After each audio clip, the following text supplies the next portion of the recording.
Did you know that most podcasters don't actually get past episode 10?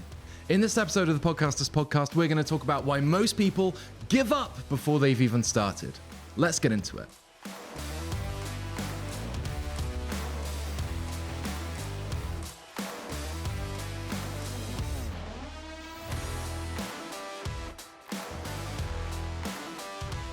Okay, so you've spent lots of money getting equipment, you've built yourself up, and you've recorded your first batch of podcasts. Let's say you've got about 10, they've gone out and they've done okay, but they haven't performed as well as you thought they might. That's it, you give up. It might be the case that you even watch your first episode back and think, oh, that sounds horrible, and you give up entirely. Actually, if you feel this way, you're not alone. Most podcasters don't make it past episode 10 before completely giving up. In this episode, we're going to discuss the main reasons why that might be the case and try and bust a few myths and unpack a few ideas to help you stay motivated to keep going. Okay, so the first reason why people give up before they've even started is that they have unrealistic expectations for the performance of their show. A lot of people are starting a podcast because they want to express themselves, but they don't necessarily have an audience or a really big, wide, captive audience from the get-go. Most people just have a couple of friends and family that they want to share it with. Now, a lot of people come to the agency and they come to me and they say, Louie, I want to be famous. I want to reach out to hundreds of thousands of people. I want people to pay for me to go on holidays. I want this, I want that. And the first few episodes go out to a mild reception. Maybe they get a couple of views, maybe they get a couple of comments, but they're not famous yet. And that is something that we need to actively kind of discuss and break down and realize that, a podcasting it's a slow burn, okay? Some people are going for years and years and years before they gain any traction. Now, the key to all of this is obviously consistency. Your first episode might be viewed by 5 people, but the idea is that we keep going, we keep building and keep evolving so that our content can be interesting and engaging. When people join the agency, we try and get them to number 1 in the charts. And with a lot of our podcasts, we manage to do that. A lot of that comes before the launch, where you're kind of building up, ramping up, marketing your show, putting out things on social media, counting down, engaging people. And if you haven't done that, or maybe if people haven't engaged very well, you might see that you don't get first, or you're just underwhelmed by the reception of your show. As of recording this episode, the Podcasters Podcast has officially launched, and I'm seeing a few people watch it, a few people enjoy it, but it might not be quite where we want it to be yet. So I've got to sit back, think about how we're delivering the content, how I can make it more engaging, maybe the topics that we need to cover, and just keep going. So it's really important to set realistic goals and aim for progress, not perfection. Just keep going. Another main reason that people fail or give up with podcasting is burnout. A lot of people are just solo people doing it on their own, and that can lead to a lot of stress. It becomes this burden. And obviously people, if they're doing it on their own, they're filming it on their own, they're editing it on their own, they're distributing it on their own, and that can become tiresome and a chore over time. So there's a few ways that I'd like to suggest for you to kind of counteract this burnout. Obviously, the burnout, depending on your motivation, could come within the first few episodes, or it could come way later down the line. So here's a few tips to keep you on track. My first bit of advice is to batch record your episodes. When I come into the studio to film, I'm usually recording anywhere between 4 to maybe even 6 episodes per session. And that usually takes me a couple of hours. But it means that I don't have to keep on setting up, coming into the studio, doing all this stuff, and I can walk away from here today with a whole month's worth of content in the bank. And obviously, if I've been smart and batched record before I go live, I then have months and months and months and months of content to rely on. Then, obviously, I have a massive bank to fall back on, but if I maybe cover a less evergreen topic, like maybe catching up on current affairs or something, I can slot that into the schedule as and when I record it, so I'm not, waiting for that episode to come out weeks later. I can kind of slot things into my schedule. Have a look back at a previous episode if you want to know how to schedule your content properly and stay ahead of the curve with batch recording. Another way to avoid burnout is to outsource your content. Now, obviously, this might require paying someone, but there's lots of relatively cheap, ranging to kind of expensive ways of getting your podcast edited, outsourced, and all of that. Then the only thing that you need to do is record, and then everything else can be taken care of for you. Obviously, here at Disruptive Media, we run an agency where we take all of the stress out of podcasting. Our clients simply record the content, whether that's in a studio like this one, in the studio across the road, or on their own in their house on Zoom, whatever. They send it into us and we take care of everything else for them, from the editing to the uploading, even to the social posts and all of the upload, all of that stuff, all taken care of. So if that sounds like something you're interested in, obviously get in touch. But the point is that outsourcing is a really valuable tool that you can use in order to just lift the burden of doing all of the manual labor stuff that podcasting entails. So, you want to start a podcast, but you don't know how. First of all, like and subscribe and have a look around the channel. There's lots of useful videos to help you on your way to starting, scaling, and thriving in your podcast career. Also, did you know that we run a 3-day event over here in Peterborough called the Podcast Profit System? Come join us in a room of like-minded individuals, meet the progressive team, learn how we do things, and there's a free lunch thrown in as well. All right, let's get back to the video. And ultimately, the last way to combat burnout is to just slow down, release less frequently. Some people opt for twice a week, once a week, whatever it might be. But the main thing is that whatever frequency you kind of put out from the get-go, you stick to. So be consistent, but within your own timeframes. So if that means twice a month, once a month, as long as you are consistent with that, that's totally fine. But pick a frequency that is appropriate for you. Especially if you're doing something with perhaps higher production values, you might want to take more time to make sure that it's right, or it's longer form, or whatever it might be. So you might need to drip feed a bit more. Another reason why people fail when doing the podcast for the first time is that they're not clear on what it is exactly that they're doing. So obviously when you come up with a podcast, you generate an idea and you have all of these ideas about, different episode types. You might start by writing 10, 50, 100 kind of episode ideas, but over time, you're going to start to burn out. You're going to start to run out of ideas. You're going to start to slow down.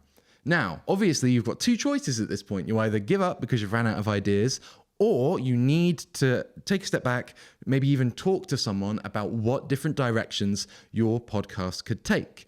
Is this as simple as, getting some guests in, talking about some things, changing up maybe a segment in your show, maybe kind of introducing some sort of game or a format or something like that?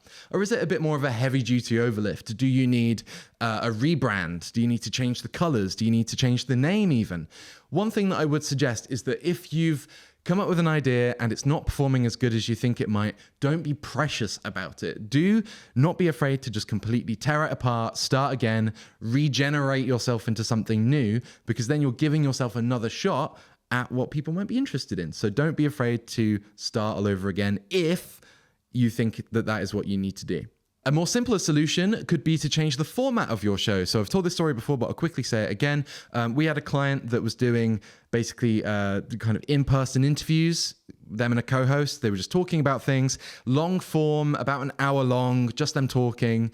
And his specialty was looking at kind of damp products, like plastering and damp and waterproofing solutions. And I was like, why don't you make reaction videos where you react to people's really bad solution job fixing things on the internet?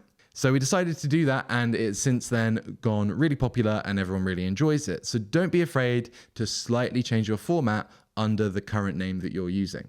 I've briefly touched on this, but I'll go over it again. Another reason why people slow down or stop completely is because they don't get the number of downloads or streams that they're expecting. Obviously, when you've put your heart and soul into something and only 3 people see it, it can be a little bit disheartening, but it might be worth thinking about why you haven't got as many views and then trying to think about how you can keep going so that you might get more. So if a video goes out and it's only got 3 views, I might look at things like the title. Has the title got a lot of keywords? Will it interest people? Does it hook people in and make them want to listen or watch your show? Also, if it's on YouTube, the thumbnail, is it engaging? Is it colorful? Is it bright? Is it grabbing people's attention? Maybe these couple of tweaks that you can make might change a video from being not that kind of interesting to really engaging and people want to click on it. So obviously those are things that you can change without re-recording, which is perfect. But obviously, if you've already looked at all of that and it's still not doing too well, something that you could do is maybe pull it down and re-upload it at a different time. That's not going to hurt you. Obviously, cut it up into shorts and put them on social media. Try and link the main video in as much as possible. That way you get kind of a bit of an ecosystem around the video itself. Try and draw people in from different areas. Or if kind of that's it and you've done everything you can and it's still not doing very much, just try and think about what you can do next time to try and draw people in a little bit better and keep going. We see a lot of clients that go for months, maybe a little bit longer, before they get major traction. But once they do, the trend and the growth appears to be exponential. So those numbers will skyrocket, again, as long as you're making good content. Another reason why people give up is the lack of monetization. So if you're not making any money from your podcast, especially if you've bought things or, you spent time, and time is money on a show, it's going to feel a little bit rubbish if you're not getting any money back from it. So do look at maybe one of my future episodes where I talk about all monetization routes, something like sponsorships or ad placements or different revenue streams that you can do, even from selling your own courses, things like that. Think about how you might be able to make the podcast worth your time by selling something or monetizing. Obviously, many platforms have a kind of creator fund or monetization tools that you can use, but think about a way that you could start to monetize your show before you get to those benchmarks. So maybe try and sell something or do coaching sessions or whatever it might be. Just try and make it worth your time. The penultimate reason why people give up is that they've got tech overwhelm. So currently I'm surrounded by 3 cameras, 2 assistants, 1 microphone, computers, screens, all of that stuff. And obviously there's a lot going on in this room. If you are at home and you've bought, a new microphone and a new camera and all of this stuff, you might not know necessarily how to make it all perfect. And a lot of people set up their recording and there's some sort of technical issue, whether it be some feedback or some interference or popping noises and things like that. And that turns people off from the get-go. So what I would encourage you to do is, first of all, don't be disheartened. Treat some recording sessions as just practice, where you're getting to know the kit, getting to know where it goes, how it sounds, all of that, what's best. But then, obviously, if you need further help, ask someone who's a bit more tech savvy to sit in with you, watch you record, get feedback, send the recording to people. Get loads of feedback from your show so that you can develop and improve as you go. Don't be disheartened, and we're all on this journey together. Okay, the last reason why people give up is imposter syndrome. So everyone's got an ego to some extent, and to put yourself in front of cameras, in front of microphones, is a really, really daunting prospect, especially if you've never done it before. Things like looking down the camera lens or talking clearly into the microphone takes hours of practice, okay? I'm not perfect. This episode will have editing in it. You just won't see it unless they leave it in. So you've got to remember that these things can be edited and you can be tweaked to come across how you want to come across. However, you might be thinking, why would anyone want to listen to me? Well, first of all, you've got to kind of sit back and think about that in your own mind. What are you offering out to the world? Your podcast has to be valuable in some capacity. Is it educational? Is it informative? Is it whatever? Okay, you've just got to think about what it is that you are providing to the world. Otherwise, it will feel like you're just kind of shouting into a void, and that will die out very quickly. You won't feel motivated beyond that. So make sure you know your why and why you're doing it. And then obviously podcasting isn't for everyone. So obviously that you shouldn't feel disheartened if you quit.